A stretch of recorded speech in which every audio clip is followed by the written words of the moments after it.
Juriste, doctorant en droit, cofondateur et animateur de l'association Droits des animaux, une association dont on verra bientôt le logo, qui s'est distinguée récemment par le déclassement judiciaire de la corrida au patrimoine immatériel de la France, et qui a une activité certes modeste, mais qui peut être utile. Par exemple, il nous arrive de faire des sondages, et récemment, donc, on a pu mesurer l'acceptabilité par les Français de la vidéosurveillance dans les abattoirs suite aux affaires révélées par L214, et on a pu constater que 85% des Français sont favorables à la vidéosurveillance des abattoirs. Voilà, donc ça c'est le prochain. Voilà. Alors le déclassement de la corrida, c'était aux côtés du CRAC Europe, association très combative emmenée par Jean-Pierre Garrigue, à qui la cause anti-corrida doit beaucoup. Alors dans cette petite introduction, je vais essayer de m'intéresser à la question du rapport entre le droit et la condition animale. Qu'est-ce que la condition animale peut attendre du droit? Vous avez tous sans doute entendu parler de la réforme du Code civil, qui a conduit à une amélioration, un pas en avant, disons, symbolique, théorique. Les animaux sont des êtres sensibles, reconnaît le Code civil, et sont soumis au régime des biens. Mais bien sûr, du point de vue de la condition animale, cela ne change rien immédiatement, en tout cas très peu. C'est tout à fait insatisfaisant, bien sûr, du point de vue du militant de la cause animale, et qui plus est, du point de vue abolitionniste, qui est le mien et sans doute de beaucoup parmi vous. Et qu'est-ce que donc la condition animale peut attendre du droit? Est-ce que par exemple le statut de l'animal pourrait encore être amélioré, et jusqu'où? Est-ce que par exemple les animaux pourraient être des personnes juridiques? Alors la personnalité juridique, c'est quelque chose dont on n'entend pas beaucoup parler en France, mais qui est par contre un enjeu assez important. Non, tu peux revenir. Qui est un enjeu assez important à l'étranger, et qui en France, pour l'instant, est réservé surtout au domaine de la recherche d'auteurs juridiques. Alors, d'abord, entendons-nous par personnalité juridique. Qu'est-ce qu'on entend par personnalité juridique? Si on pense aux droits des animaux, si on se dit que les animaux qui auraient une personnalité juridique seraient ceux qui auraient des droits fondamentaux, on pense un peu aux droits de l'homme et à ce genre de choses, et on se dit donc la personnalité juridique des animaux correspond à ce que les juristes appellent une personnalité physique. La personnalité physique, c'est vous, chacun d'entre vous ici est une personne physique, que ça lui plaise ou non d'ailleurs. Mais à côté de ça, il y a les personnes morales. L'association L214 est une personne morale. L'association Droits des animaux ou l'association CRAC Europe sont des personnes morales. Donc on voit déjà que lorsqu'on se pose la question de la personnalité juridique des animaux, on est confronté à un choix. La question est donc plus difficile qu'il peut apparaître de prime abord. On peut articuler cette distinction entre personnes physiques, vous et moi, et personnes morales, société, association, de deux manières par rapport aux animaux, eh bien, par cette distinction entre les personnes anthropomorphiques, humains mais également animaux, et les personnes techniques, qui pourraient être également les sociétés, les associations ou les animaux. Donc deux options. La première option, du moins l'option de la personnalité technique, a surtout jusqu'à présent été soutenue par le professeur Jean-Pierre Marguenot, qui a inspiré une école personnificatrice en France, une école doctrinale, qui s'est manifestée notamment en la personne de Lucile Boisseau-Sovinski, laquelle a en retour inspiré Jean-Pierre Marguenot dans la formulation de certaines de ses propositions et dans leur précision. Vous voyez son ouvrage. Et à la revue semestrielle de droit animalier, donc vous pouvez consulter les articles de Jean-Pierre Marguenot. La revue est d'ailleurs en ligne et gratuitement. Du côté de l'Atlantique, on va avoir par contre une proposition qui est celle de la personnalité anthropomorphique, même si le terme de personnalité anthropomorphique n'est pas employé par Stephen Wise, qui représente cette option pour son volet judiciaire, puisque le terme de personnalité technique ou de personnalité anthropomorphique, nous devons ces deux termes à Jean-Pierre Marguenot pour le cadre de la question animale. Vous avez donc cet ouvrage majeur de Stephen Wise qui expose parfaitement à la fois sa philosophie et sa stratégie juridique, et en particulier judiciaire, Rattling the Cage, traduit en français par mes soins par ce livre, donc, qui a pour titre « Tant qu'il y aura des cages ». Voilà. Alors, quel est mon but ici? C'est de faire connaître aux militants de la cause animale et aux associations ces enjeux qui sont ceux d'un choix que l'on peut faire à un certain moment entre personnalité anthropomorphique et personnalité technique, parce que même si pour l'instant cela peut paraître un petit peu lointain, eh bien je crois que bientôt, dans les temps qui viennent, on aura à examiner cette possibilité, parce que tout simplement la cause animale évolue rapidement et logiquement, puisqu'on dit souvent que la France suit avec quelques années de retard les États-Unis, logiquement, tôt ou tard, ce débat devrait venir en France et il me semble souhaitable quand même que les acteurs les plus importants de la cause animale et même les militants aient quand même des informations sur ces questions. Donc j'espère pouvoir faire passer quelques informations utiles qui permettront à chacun, même ceux qui s'y connaissent déjà, peut-être d'avoir des éléments supplémentaires. Alors voyons d'abord la première possibilité, on va regarder les choses très schématiquement, d'abord la personnalité anthropomorphique et ses critiques, et puis après on regardera la personnalité technique et on se demandera s'il n'y aurait pas également une troisième alternative que j'appellerais personnalité quasi-anthropomorphique. Alors les noms sont un peu barbares, mais j'espère qu'on pourra un petit peu s'y retrouver au cours de l'exposé. Alors, voyons d'abord la proposition de Stephen Wise, la personnalité anthropomorphique telle que l'appelle Jean-Pierre Marguenot. Stephen Wise a une action aux États-Unis qui est une action judiciaire, c'est-à-dire une action qui tend à faire reconnaître devant les tribunaux américains la personnalité juridique de certains animaux qu'il estime être les meilleurs candidats dans son entreprise, en particulier les grands singes, mais pas seulement. Les buts que poursuivent à la fois donc Stephen Wise et son organisation, l'organisation qui le soutient dans son combat, le Non-Human Rights Project, ces buts donc sont doubles. Le premier est un but symbolique et le second est un but de protection des animaux, sachant que le but symbolique est soumis au but de protection des animaux. Voyons d'abord le but symbolique. Stephen Wise, il explique dans Tant qu'il y aura des cages, s'est confronté pendant des années, lors de ses plaidoiries pour défendre les animaux devant les tribunaux, s'est confronté à ce qu'il a appelé un grand mur. Un mur qui sépare les animaux de l'ensemble, des humains, je veux dire, de l'ensemble des autres animaux. Or, dit-il, ce grand mur opère un partage idéologique. Et ce partage idéologique laisse les animaux aux prises avec un monde qui n'existe plus, un monde obsolète, le monde d'une téléologie aristotélicienne anthropocentrique, un monde dans lequel les animaux sont là pour nous, comme le maïs est là pour nous, et certains sont allés jusqu'à dire que les marées étaient là pour nous, pour faire voguer nos navires. Alors évidemment, à rebours, cette téléologie cosmique prend une tournure un petit peu comique, si vous me permettez. N'empêche que c'est, estime Wise, ce à quoi sont soumis les animaux. Alors Stephen Wise, bien sûr, nous appelle à cesser ce qu'il appelle des enfantillages et à considérer que non, les animaux ne sont pas là pour nous. Ils sont leurs propres fins et n'ont pas à être considérés comme des êtres qui sont des moyens pour nos fins. Alors bien sûr, Stephen Wise n'ignore pas et n'oublie pas que la dignité humaine n'est plus fondée aujourd'hui de cette manière téléologique issue de l'Antiquité. Elle a été refondée en particulier par le philosophe Emmanuel Kant.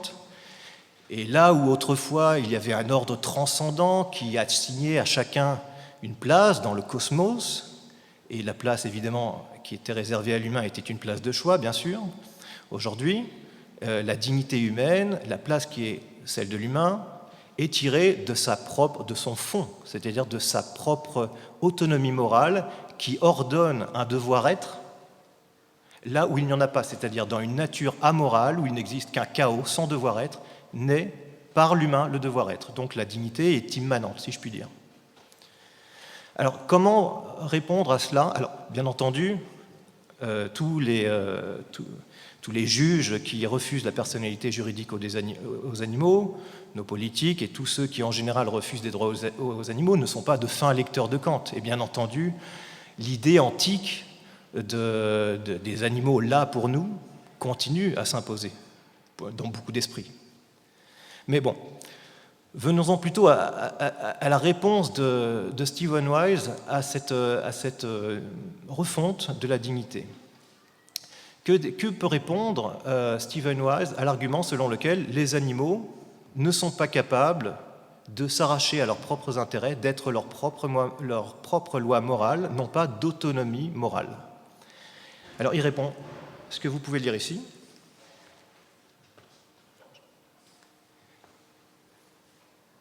peut-être nos Kant, Aristote, Freud, Einstein y parvenaient-ils, mais vous lisez, en général, pour la plupart des humains, ce n'est pas le cas. Ce que veut dire Stephen Wise, c'est que si l'on devait fonder la personnalité juridique sur la capacité à être réellement capable de moralité, sans doute un bon nombre d'humains, et pas seulement les cas marginaux qui sont évoqués ici, sans doute un bon nombre d'humains n'y parviendraient pas et n'auraient donc pas de personnalité. Or, de fait, et Stephen Wise raisonne comme souvent en juriste, or, de fait, on constate qu'il existe une personnalité juridique. C'est donc que l'autonomie morale n'est pas le critère. Ce que propose Stephen Wise, c'est de remplacer ce critère de l'autonomie morale qui a tant d'importance dans les grandes déclarations, dans la vie politique ou dans la vie philosophique. Il leur propose de le remplacer par une autonomie plus réaliste. D'ailleurs, il appelle ça une autonomie réaliste ou une autonomie pratique. On peut appeler ça également, par exemple, une autonomie instrumentale, par opposition à une autonomie morale.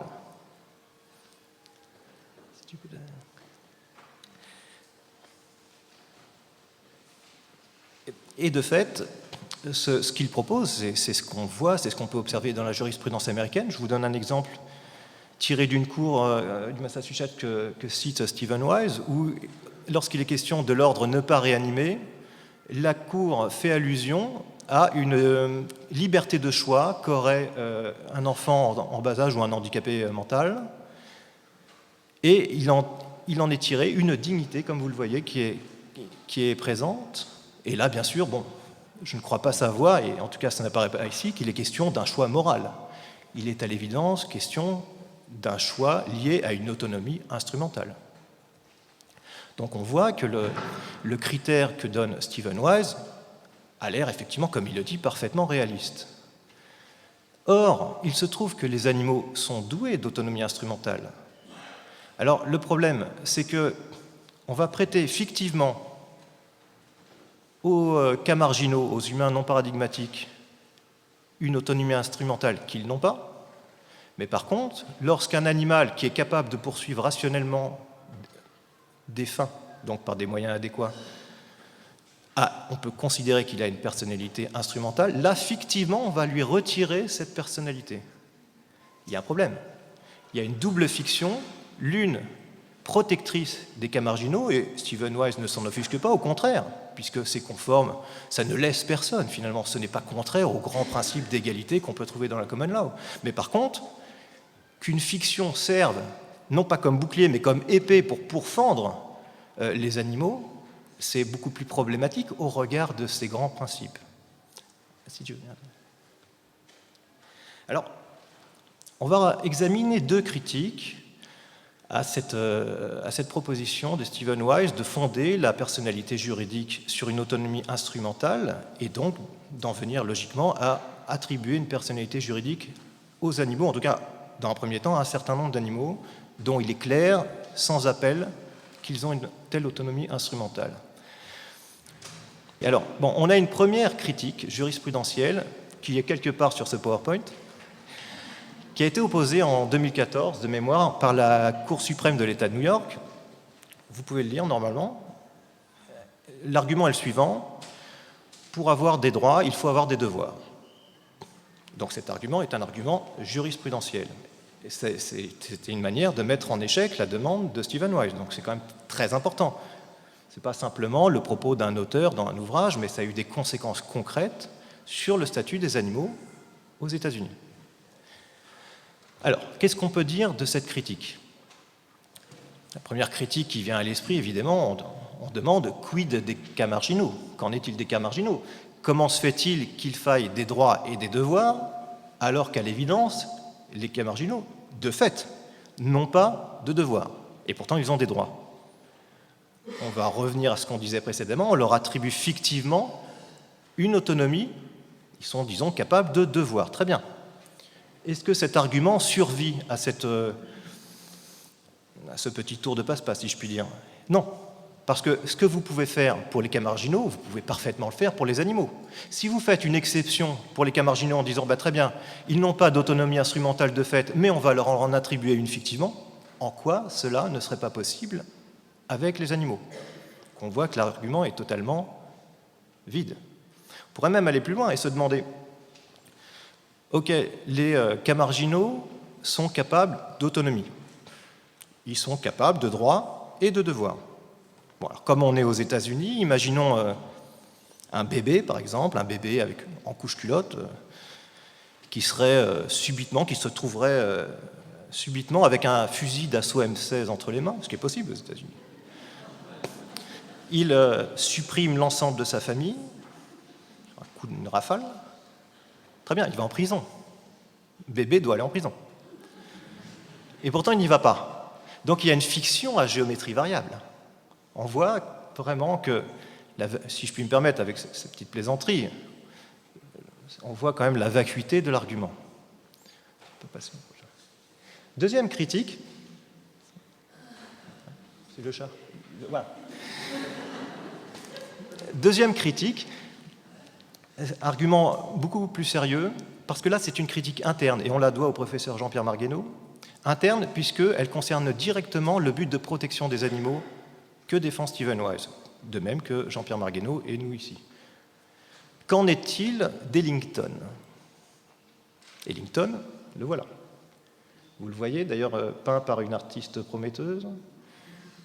Le regard vif, il est capable, comme le dit Jean-Pierre Marguenot, de fulgurance, mais a-t-il le niveau d'autonomie instrumentale que possèdent les grands singes? Pas forcément. Mais en tout cas, il est sensible. Suivant. La critique de Jean-Pierre Marguenot ressemble un peu finalement à celle de Gary Fanchion à l'égard des promoteurs du projet Grand Singe, dont voilà d'ailleurs la traduction aux éditions One Voice. Je la conseille. Ce que disait Gary Fanchion, c'est reprochait finalement à ceux qui défendent le projet Grand Singe de soutenir la théorie de la similitude de la pensée en disant vous exigez des animaux qu'ils aient exactement les mêmes capacités cognitives que les humains pour avoir des droits. Non. Les animaux sont sensibles, donc ça devrait suffire. Et on voit donc que Jean-Pierre Marguenot rejoint, quelque part, contre le Non-Human Rights Project, la remarque de Gary Fanchion. Alors là, qu'est-ce qu'on peut... Est-ce que le projet de Stephen Wise est atteint par cette remarque? Je ne crois pas, pour une raison qui relève du fait que Gary Fanchion s'exprime non pas en philosophe, non pas toujours en philosophe, mais parfois également en juriste, et notamment en juriste impliqué dans un combat judiciaire, et également en théoricien du droit, c'est-à-dire en quelqu'un qui va rendre compte du droit tel qu'il est. Que dit Stephen Wise dans sa réponse, d'ailleurs, au professeur Jean-Pierre Marguenot, dans la préface de l'édition française? Il dit: oui, sans doute, le critère de la sensibilité pourrait être un très bon critère qui engloberait un certain nombre d'animaux, ce serait très bien. Mais il se trouve que moi, en étudiant la jurisprudence, j'ai constaté que ce n'était pas le cas, que ce n'était pas le critère. Donc il faudrait changer le système dans son intégralité, changer le système. Or, quand vous êtes avocat, quand vous êtes juriste, votre but, c'est d'exploiter le système tel qu'il est. Et quand vous constatez que le critère est celui de l'autonomie instrumentale, vous en déduisez simplement des conséquences logiques pour la défense des animaux. Donc oui, on pourrait changer le critère. Mais est-ce mon rôle, moi, d'obtenir un changement du critère, ou dois-je, au contraire, tirer les conséquences du système tel qu'il est? Mais il y a une remarque plus grave qu'on peut faire, cette fois à l'encontre de Gary Fanchion. Gary Fanchion dit... Gary Fanchion, il est abolitionniste, comme moi, comme beaucoup parmi vous. Et donc, lui, bien sûr, il se demande si... les vaches, les cochons, les poules ont cette autonomie instrumentale qu'ont les... Bon, ils pourraient se le demander en tout cas, mais ont ce niveau d'intelligence qu'ont les grands singes, par exemple, ou les éléphants, ce genre d'animaux. Il se dit, il faudrait plutôt mettre le critère au niveau de la sensibilité pour que tous les animaux puissent en bénéficier. Alors ça, je crois que c'est sans doute valable si on parle en moraliste, ou en quelqu'un qui s'inscrit dans le champ de l'éthique animale, mais pas si on parle en juriste ou en quelqu'un qui a à cœur de changer concrètement le statut de l'animal. Pourquoi? Parce que ce n'est évidemment pas le critère, quel qu'il soit, de la personnalité juridique qui détermine le statut des animaux. Les animaux, quand bien même on dirait que la personnalité est basée sur le critère de la sensibilité, les animaux dits de rente n'auraient évidemment pas de personnalité, sauf à passer par une dictature. Mais sinon, non. Ce n'est pas le critère, c'est la condition de fait des animaux qui détermine leur statut juridique. Le droit suit l'état de fait social. Donc, je ne crois pas que ni le Goethe Project, ni le Non-Human Rights Project soient affectés par cette remarque de Gary Francione, parce que, justement, ces projets ont pour ambition d'accorder des droits fondamentaux et une personnalité juridique à des animaux que l'on ne mange pas, tout simplement, qui ne sont pas soumis à cette condition de fait déplorable qui est celle des animaux dits de rente. Alors, maintenant, on va essayer d'examiner une deuxième possibilité. Nous venons de voir la personnalité anthropomorphique, on a étudié un petit peu la question des critères, et on va maintenant s'interroger sur une deuxième type de personnalité qui serait la personnalité technique. J'espère être clair. Qu'est-ce que la personnalité technique? La personnalité technique, je vous l'ai dit, est celle des associations, des sociétés. Mais on ne va pas pouvoir différencier une personne technique ou une personne morale, donc, d'une personne physique sur le simple à partir de la pure technique juridique. Une personne morale a un patrimoine, elle peut ester en justice, elle est responsable, elle a la possibilité elle a un certain nombre de droits procéduraux. Vous auriez beau, vous, attaquer une association ou une société en justice, il ne vous serait pas possible de l'emporter juste parce que vous revendiqueriez le fait d'être une vraie personne, par exemple. En droit, ça ne change rien. Une personne est une personne. Donc, qu'est-ce qui va les différencier? Selon moi, l'élément déterminant est un élément qui n'est pas un élément juridique, c'est un élément idéologique. Je dirais que la personnalité anthropomorphique est cette personnalité par laquelle il existe une dignité que n'a pas la personne morale ou la personne technique. Alors la question qui se pose ici, c'est qu'est-ce qu'on veut dire quand on dit que la personne technique ou la personne morale n'a pas la dignité de la personne anthropomorphique? Est-ce qu'elle ne l'a pas du tout? Est-ce que c'est une différence de nature? Ou est-ce qu'elle a une moindre dignité, une différence de degré? Alors ma réponse, après mûre réflexion, ma réponse est qu'elle n'a pas de dignité du tout. Pourquoi? Parce que la personne technique est un outil. La société, l'association, c'est un outil. Ce n'est pas un être, quand bien même on lui reconnaît une réalité distincte de ses membres, comme le fait la doctrine depuis longtemps, et la jurisprudence également, ce n'est pas réellement autre chose qu'un outil. La personne morale défend toujours un intérêt qui, ultimement, n'est pas le sien. Un intérêt humain, la plupart du temps, mais ça peut être aussi un intérêt animal. Un outil n'a pas de dignité, donc une personne morale n'a pas de dignité. Et donc, la personnalité, et ça c'est un point capital, la personnalité technique, si on disait par exemple, les animaux doivent avoir une personnalité technique, il serait question d'attribuer une personnalité qui n'a pas de dignité aux animaux. Je pense que c'est un élément fondamental et auquel doivent réfléchir toutes les personnes qui peuvent être amenées à se prononcer sur ce sujet. On peut même aller plus loin et dire, est-ce qu'une société souffre? Est-ce qu'une association souffre? Non. Donc elle n'a pas de droit de ne pas souffrir. Ce qui s'apparente à la vie d'un animal ou d'un humain, c'est l'existence chez une société ou chez une association. Est-ce que les sociétés ou les associations ont un droit à l'existence? Écoutez, si le conseil d'administration de l'association Droits des animaux décide pour des simples raisons de convenance de dissoudre cette association, il le fait. Donc il n'y a pas de droit à la vie, parce qu'un droit à la vie est permanent. Il ne peut pas dépendre de telle ou telle circonstance. En réalité, il peut y avoir une protection de l'existence, mais ce n'est pas la même chose. Un droit est inaliénable, une protection est aliénable. En tirant le raisonnement jusqu'à ses dernières extrémités, on peut dire qu'un animal que l'on torturerait et que l'on tuerait pourrait avoir malgré tout la personnalité juridique, puisque le droit de vivre et le droit de ne pas être torturé ou de ne pas souffrir n'est pas essentiel à la personnalité juridique technique. Alors si l'idée étonne ou peut choquer, c'est parce qu'on pense généralement non pas à la personnalité technique, mais à la personnalité anthropomorphique, tout simplement.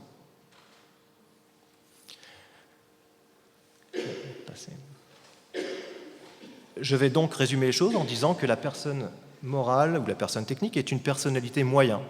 Une personnalité outil, donc une personnalité moyen, par opposition à la personnalité fin, qu'est la personnalité anthropomorphique. Si tu veux bien.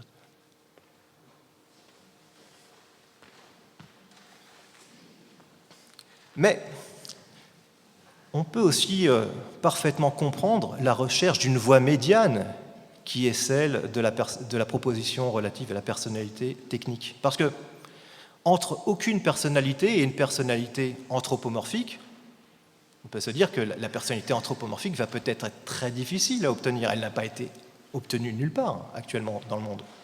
Ne serait-il pas souhaitable d'obtenir une personnalité qui serait peut-être moins, disons, moins aboutie ou moins radicale que la personnalité anthropomorphique? Là, la proposition que j'entends faire ici, modestement, est celle d'une alternative à cette voie médiane que pourrait représenter la personnalité technique. La voie médiane que je proposerais, ce serait celle d'une personnalité quasi-anthropomorphique. Pourquoi quasi-anthropomorphique? Parce que quasi, en latin, en tant qu'adverbe, quasi, c'est à peu près, pour ainsi dire. Ça induit donc l'idée d'une différence de degré. Ce que j'essaie de dire, c'est qu'on a vu qu'il y a une différence de degré, de nature entre personnes techniques et personnes anthropomorphiques, en ce sens que la personne anthropomorphique est porteuse de dignité, tandis que la personnalité technique n'est porteuse d'aucune dignité. C'est sur la dignité, une question purement idéologique, qu'est située la différence. Donc, la dignité, s'il y a une différence de degré entre personnes anthropomorphiques et personnes quasi-anthropomorphiques, la dignité va être de l'ordre d'une différence de degré. Alors, comment exprimer une différence de degré entre une personne anthropomorphique et une personne quasi-anthropomorphique? Est-ce que c'est par exemple, l'étendue de la protection? L'étendue de la protection, c'est-à-dire le nombre d'intérêts qui sont protégés. Il faut savoir qu'actuellement, l'article R655-1 du Code pénal protège la vie des animaux domestiques. Les chiens et les chats, on ne peut les tuer sans encourir une amende de 5e classe. Ce n'est pas la même chose, bien sûr, qu'une réclusion criminelle à perpétuité, ou simple, mais il y a quand même une pénalisation de l'atteinte à la vie de ces animaux. En général, on parle ici de protection objective, c'est-à-dire que ces animaux sont protégés, je dirais, comme on protège un monument historique, par exemple. Pour autant, on peut aussi imaginer que cette protection, en réalité, reflète une personnalité juridique. On peut l'interpréter comme une personnalité juridique, et des auteurs comme Jean-Pierre Marineau le font. Si on allait plus loin, et même en admettant la désappropriation de l'animal, comme souhaité par Lucile Boisseau-Sovinski, admettons donc que les animaux ne sont vraiment des personnes, mais protégés de la même manière que l'article R655-1 protège les chiens et les chats, disons, pour faire simple. Est-ce qu'on aurait une personnalité identique à la personnalité que nous avons humains? Je pense qu'en y réfléchissant rapidement, la réponse est négative. Pourquoi? Parce que nous, si vous tuez un autre humain, vous pouvez prendre 30 ans de réclusion criminelle, 221-1 du Code pénal, alors que là, on a vu, c'est une répression qui fait l'objet d'une sanction de l'ordre d'une simple amende. Donc on voit que la dignité n'est pas défendue de la même manière dans un cas et dans l'autre. Il y a donc là vraiment une différence de degré. Il y a bien une dignité dans les deux cas, mais dans un cas, la dignité est beaucoup plus défendue que dans l'autre cas, Ce qui veut dire qu'on accorde à l'humain une dignité plus importante. On pourrait faire une objection ici en parlant d'un cas particulier qui est les circonstances aggravantes qui n'induisent pas le fait que, par exemple, que les mineurs ont plus de dignité que les adultes. Mais mettons ça à part, parce qu'il semble assez évident que je ne me trompe pas en disant ça. Les animaux qui seraient protégés avec une personnalité avec une répression moins sévère auraient une personnalité plus faible. Une personnalité fin, mais une personnalité fin faible, et donc la personnalité quasi anthropomorphique. Voilà donc, on a maintenant 3 options. Personnalité anthropomorphique, personnalité technique et personnalité quasi anthropomorphique.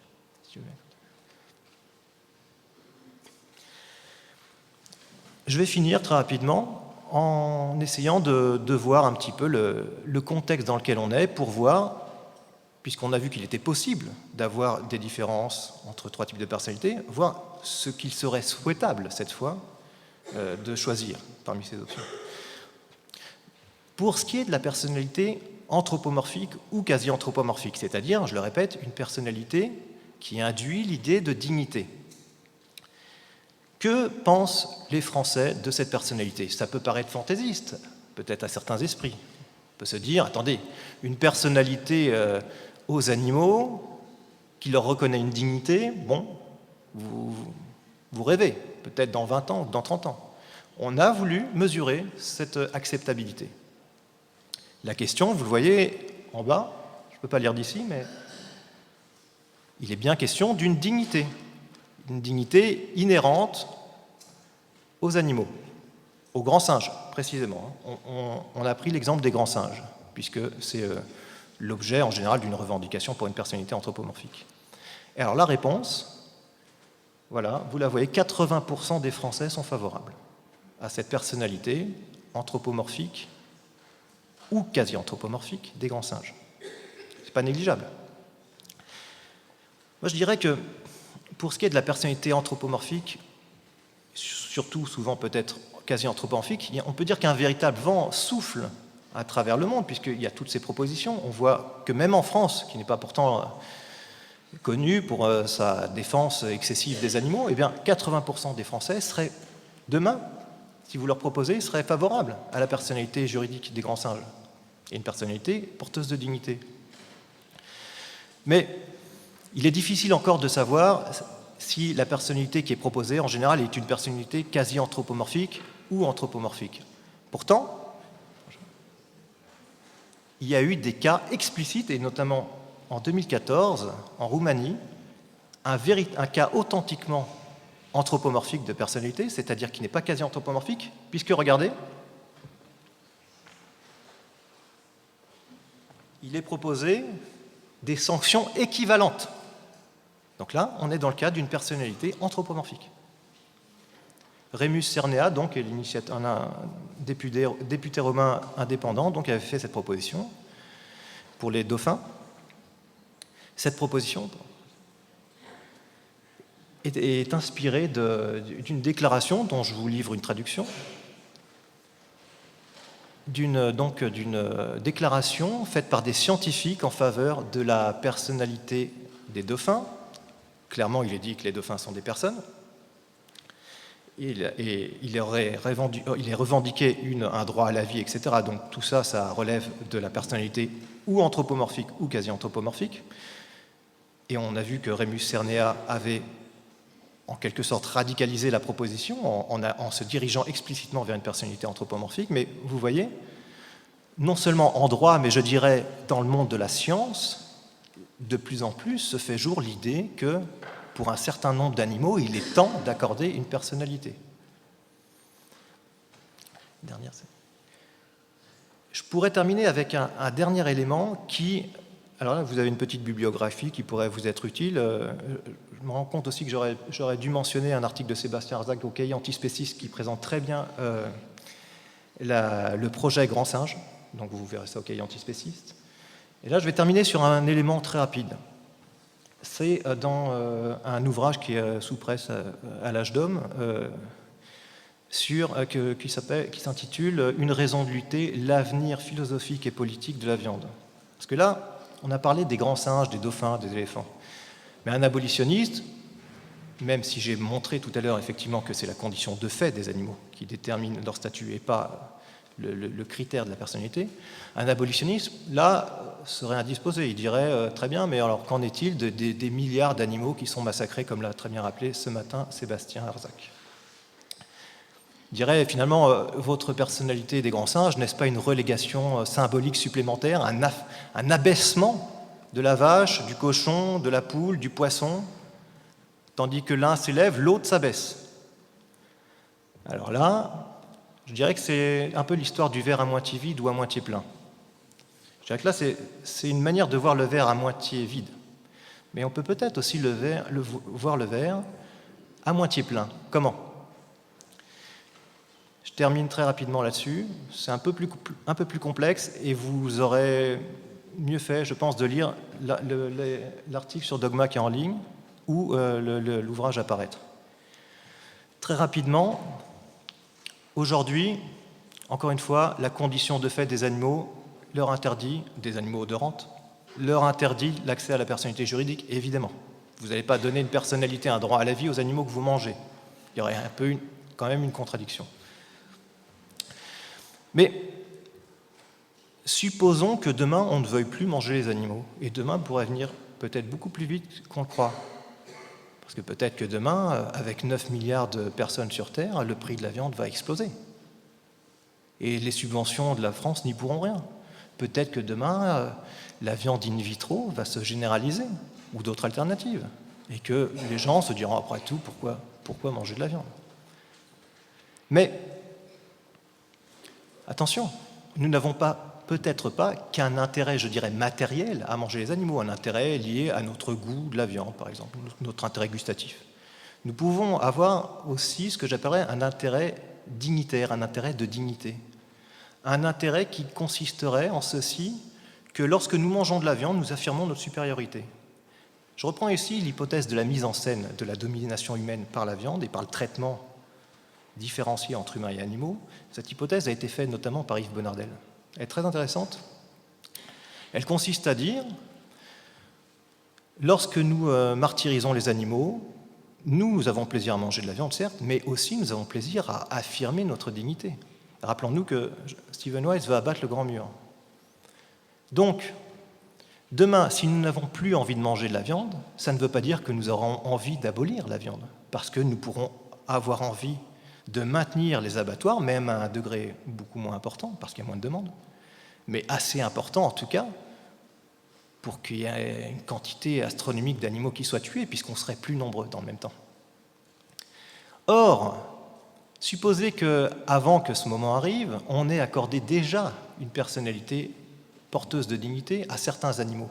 Il est bien évident qu'au moment où se posera la question de l'abolition des animaux qu'on ne souhaite plus particulièrement manger, parce qu'il y a des alternatives, parce que la viande est trop chère, eh bien, ces animaux pourraient être dans une situation où notre intérêt à la dignité est moins prégnant. Bien sûr, puisque nous avons déjà accordé cette dignité aux grands singes. Alors, expliquer que l'humain doit être le seul dans la création, alors qu'il partage déjà cette place éminente avec un certain nombre d'animaux, peut-être les grands singes, les éléphants, les dauphins, c'est déjà beaucoup plus difficile. Si les grands singes, pourquoi pas les singes ? Si les singes, pourquoi pas les chiens ? Les chiens, les pies, etc. Stephen Wise donne à la fin de son ouvrage un certain nombre de pistes pour d'autres animaux qui sont sans doute, selon lui, éligibles à la personnalité juridique, parce qu'ils sont aussi porteurs de cette autonomie instrumentale. Notamment, il parle des pies, parce que vous savez, les pies se reconnaissent dans un miroir, dans le miroir. Alors, est-ce que vous pensez sérieusement qu'on va donner une personnalité juridique aux pies et pas aux chiens ? Ce serait complètement incompréhensible. Mais si vous la donnez aux chiens, pourquoi pas aux cochons, alors que le QI d'un cochon est comparable ? Et pourquoi pas aux vaches ensuite ? On a vu leur intelligence tout à l'heure dans la vidéo que tu as montrée. Donc on le voit, si on regarde le verre à moitié plein, en se projetant dans le futur, oui, la personnalité juridique des grands singes est non seulement utile à ces grands singes, qui après tout n'ont pas à faire les frais du fait que d'autres animaux ne peuvent pas avoir la personnalité. Ils ont aussi le droit d'être protégés pour eux-mêmes, ces grands singes, mais aussi aux autres animaux qui ne seraient pas relégués symboliquement, mais au contraire, avec l'abattement ou le déplacement du grand mur, se verraient finalement en bonne posture pour affronter demain le moment où nous n'aurions plus d'intérêt à manger de la viande. Voilà, je vous remercie.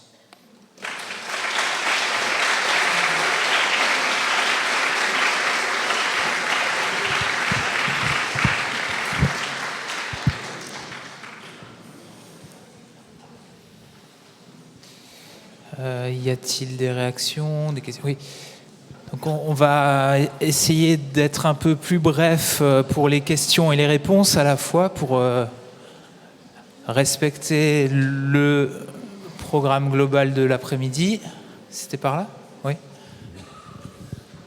Alors j'aurais 2 questions. La première, est-ce que vous pensez que le fœtus a une personnalité plutôt quasi anthropomorphique ou anthropomorphique? Et ma deuxième question par rapport aux grands singes, je pense que vous y avez peut-être pensé, mais est-ce que vous ne pensez pas que le fait qu'on accorde des droits aux grands singes plus qu'à d'autres animaux, c'est parce qu'il y aurait une sorte de... parce que disons que les hommes projetteraient sur le singe une forme de ressemblance avec la nature humaine.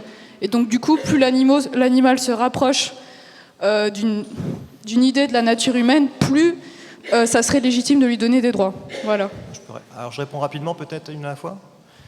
Alors très rapidement, pour ce qui est de la personnalité des fœtus, en tout cas dans la common law, ils ont une personnalité humaine, hein, fictivement. Un fœtus est un humain, il a une personnalité physique, une personnalité anthropomorphique. Et c'est pareil en France. En tout cas pour les enfants en bas âge. Pour ce qui est de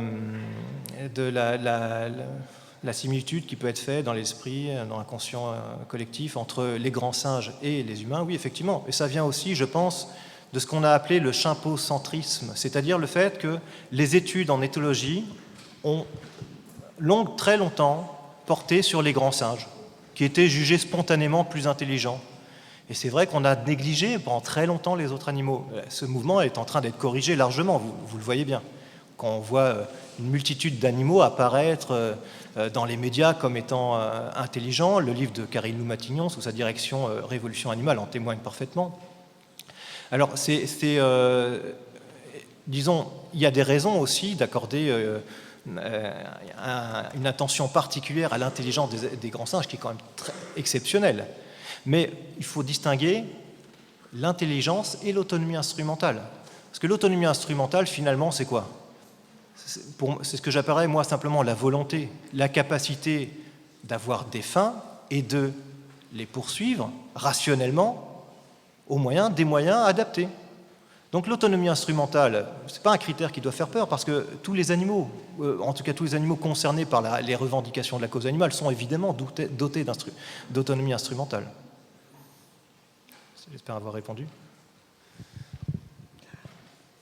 Oui, c'est moi.